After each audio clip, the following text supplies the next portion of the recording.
Shin Yun bok, Sorrow and Beauty of Women of Joseon.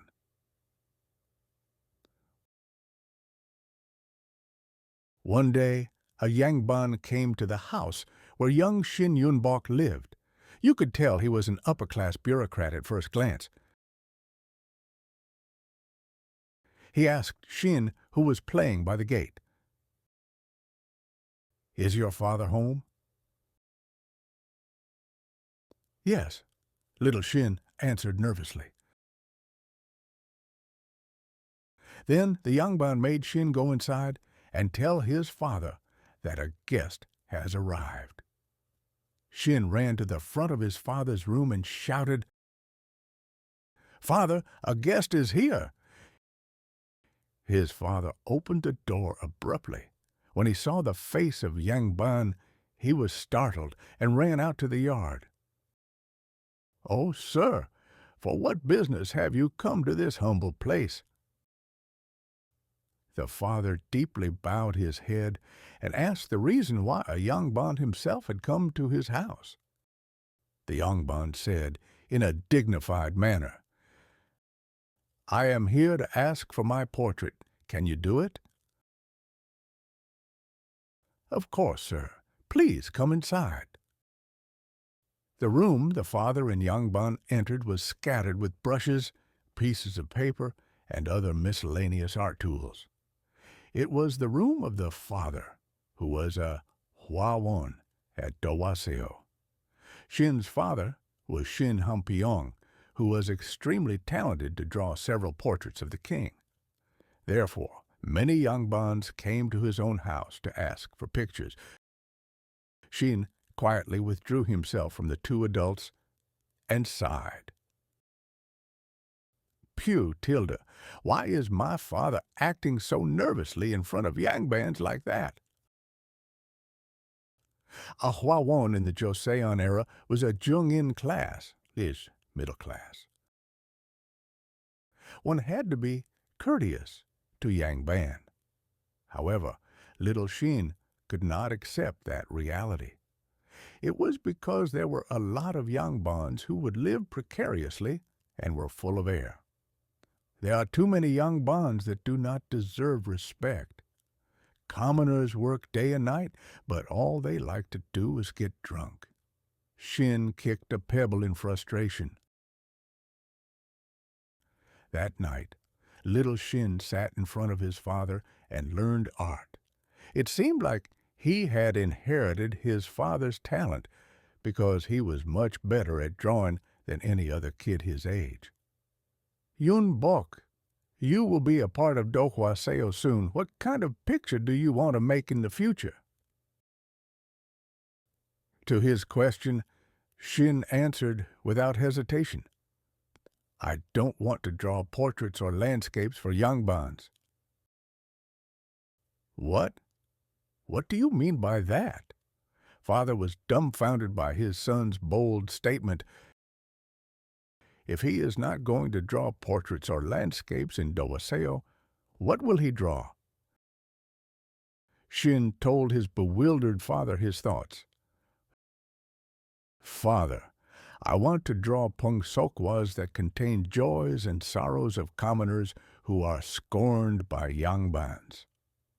"What will you do if you irk Yangbans?" Father was worried his son would get in trouble in a strictly caste-based society of Joseon. Time passed, and Shin finally became a Hwawon of Dohwaseo like his father. His seniors did not skimp on compliments for Shin. His blood does tell. He surely is a descendant of a family who has produced excellent Hwawons. Yes, he is a great material to lead our future Dowaseo. However, for some reason, China was indifferent to those compliments. It was not all.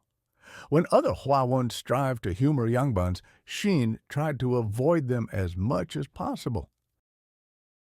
Therefore, his chance of getting asked to draw by Yangbans decreased. Instead, he went out into the streets. Just as I thought. My art materials are among the common people, especially women who are living a hard lives grab my attention. The women Shin paid attention to were gisangs in saloons, innkeepers and maids, who would live their entire lives looking after young bonds. A few famous artists drew Pungsokwa in Joseon. Kim Hongdo and Kim Duk-shin were a couple of them. However, even they could not depict the lives of women who were forgotten from society, like Shin. Could that be the reason why people who had seen Shin's pictures tutted and frowned at it? How vulgar! What are these men and women doing? This woman is even topless. This reaction was natural in Joseon, which was a strictly Confucianist society. They strictly kept men and women separate, and you were not supposed to behave out of manners even if it was uncomfortable. However, Shin thought differently. One day, he told his friend in Dawaseo, who was criticizing his pictures, "Hey, it is the most natural thing for a man and a woman are attracted to each other, and you have to take off your jeogori when you're swimming, don't you?" The friend silently nodded in agreement.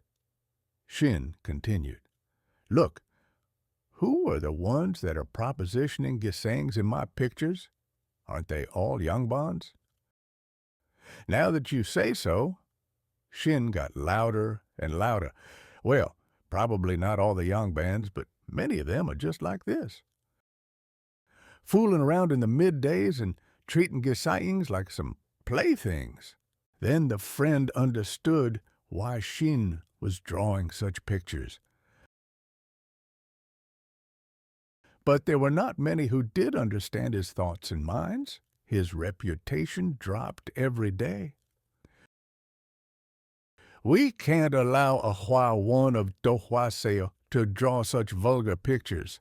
Aye, he dares taunting Yongbans." People whining like this increased day by day.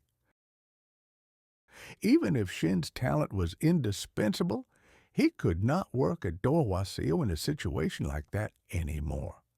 Sooner than later, Shin was eventually kicked out of Dohwaseo. His face was bright, nonetheless. "It was not a place for me anyways. It's better this way. I will travel the country and see the world." Shin left Dohwaseo without a fragment of regret, withdrawing his hands. Nobody knew where he went after that.